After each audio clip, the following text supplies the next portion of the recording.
Hello everyone and welcome to another News Coolum video and another plug side chat. This is the last part in that segment that I'm trying to do just on the different public charging implementations that I feel would have the most effect and provide the best return on investment and basically make a viable public charging infrastructure that would support a large number of electric vehicles being purchased and on the road. In the first video, I talked about DC fast charging at grocery stores specifically because I feel that would have the greatest impact.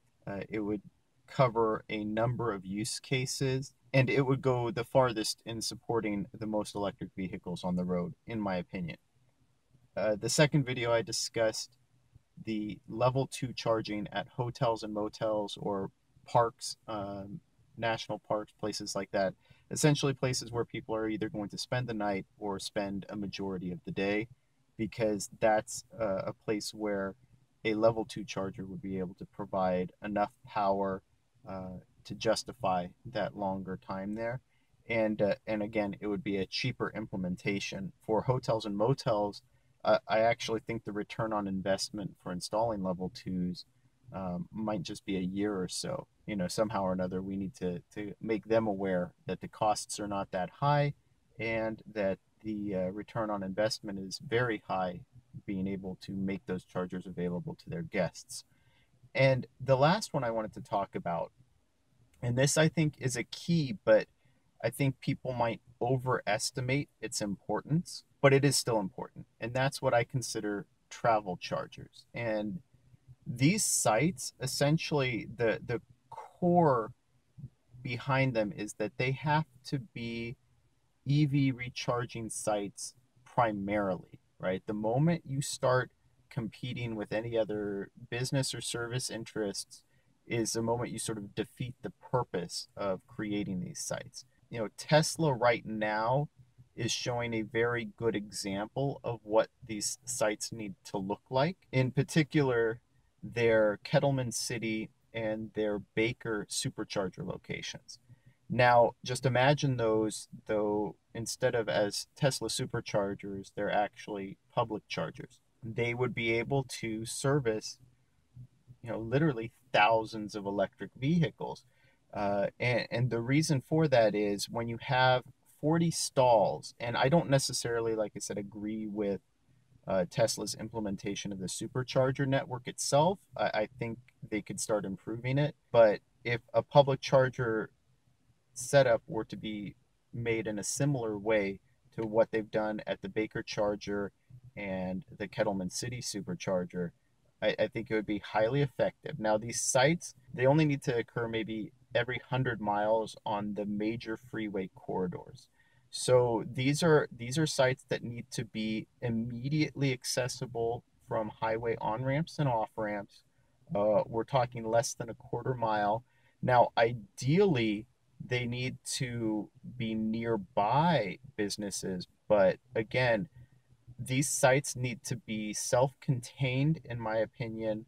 Your reason for going there is because you drive an electric vehicle and you need to recharge. So you're not competing with people who are buying gas, you're not competing with people who are getting food. Really, it's 40 to 50 parking spaces, and each and every one of them has access to a charger. Now, there should also be roadside services here, definitely bathrooms, 24-hour access bathrooms, whether there needs to be vending machines, a lounge, whatever, like is done at the Kettleman City site. That's debatable, but at the very least, there needs to be bathrooms. There needs to be, it seems like a simple thing, but there needs to be squeegees for washing windows. There need to be air compressors for reinflating tires. There needs to be vacuums for cleaning out your car, trash bins, recycle bins. So essentially, while you're on a road trip, you can stop there, and while your electric vehicle is recharging, you can do the typical things that people would do. And like I said, as long as there are other businesses and services within walking distance, a lot of times you might actually stop for a half hour instead of maybe 15 to 20 minutes because you're going to grab a coffee next door, you're going to grab, lunch or dinner next door. Again, the site itself needs to be entirely electric vehicle. As far as what chargers need to be installed there, I think at a minimum, they need to be the 150 kilowatt chargers. Given the current population of slower charging small battery EVs, it might be appropriate to include some 50 kilowatt chargers because they would have a different pricing structure than the faster chargers. But even then, I don't know that that's entirely necessary. Apparently, and I haven't verified this, Tesla's done something with their superchargers where if you're charging it slower than 60 kilowatts, the cost for charging is different than if you're charging it faster than 60 kilowatts. And if that can be implemented in a system, say like the ChargePoint Express Plus, where you can link two 60 kilowatt chargers together, if someone pulls up and is charging at 120 kilowatts, and you can charge them a different rate than if someone pulls up and they're only charging at 50 kilowatts, then that would be ideal. Otherwise, you might need to make space, like I said, maybe 4 to 6 at most 50 kilowatt slower DC fast chargers, but the rest of them need to be 150 kilowatt and above, 350 kilowatt, like the new Taycan is going to use. But anyway, it needs to support those much faster charging rates because the idea is you really don't want people to spend more than 15, 20 minutes there if they don't have to, right? But in addition to that, and I've called this out in other videos, I still think there needs to be level 2 AC charging available and possibly even 110 volt available, maybe in side parking next to the building or whatever, because there's no reason that every electric vehicle shouldn't be able to plug in and charge there. And that means that if you're riding an electric motorcycle across country, you can still stop at these sites, plug into the AC chargers on the side of the building, and you can recharge just like someone driving in a full-on electric car would be able to do. But anyway, these travel sites, of course, they would need to have some sort of a battery backup system. Again, a nod to Tesla, like in their Kettleman City implementation.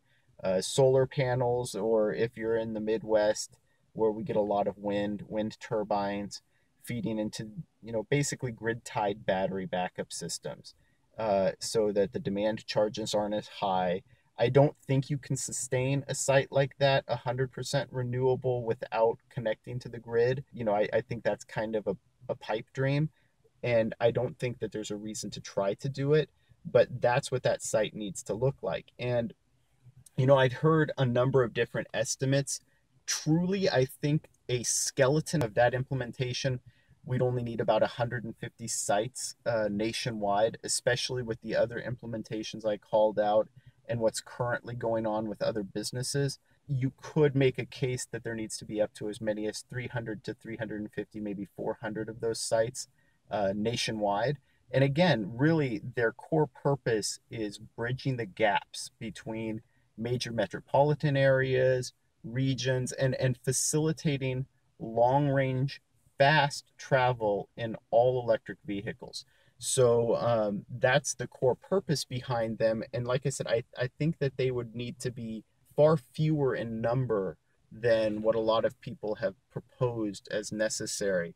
I believe I read a report at one point in time, they estimated that to make the infrastructure capable of supporting 100% electric vehicle adoption, that we'd need to invest about $2 trillion. I can't remember who did that report. If I can find it, I'll put a link in the article below.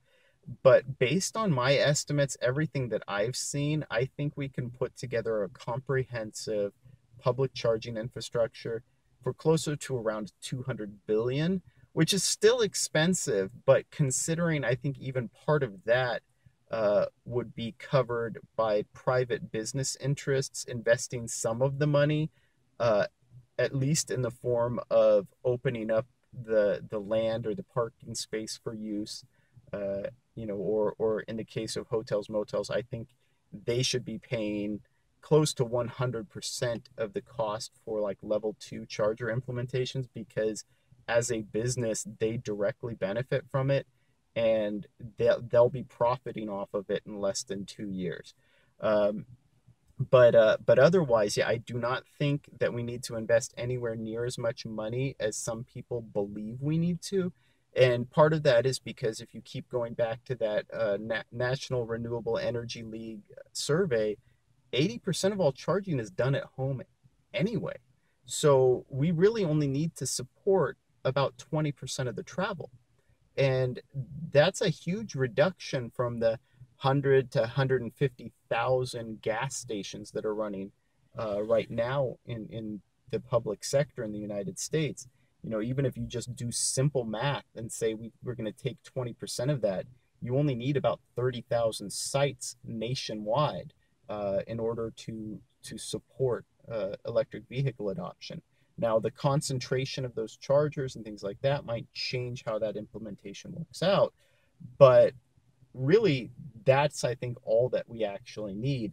And then, of course, what you're going to see from there is another snowball effect where, in order for businesses that have restaurants on highways, you're going to see Denny's or IHOP or McDonald's or any of these businesses that are looking to woo travelers on freeways. They're going to need to start installing their own chargers just to give people a reason to stop at their business. So if we do these other implementations, it's going to snowball, and private businesses are going to need to invest as well just to make their business more appealing to travelers. I'd love to hear what you think about this, but I think these travel centers are going to be key, even from a public opinion perspective. And I don't think we need that many of them. But anyway, I'd love to hear what you have to say. If you enjoyed this video, please like and subscribe. It really helps out the channel. And as always, thank you for watching.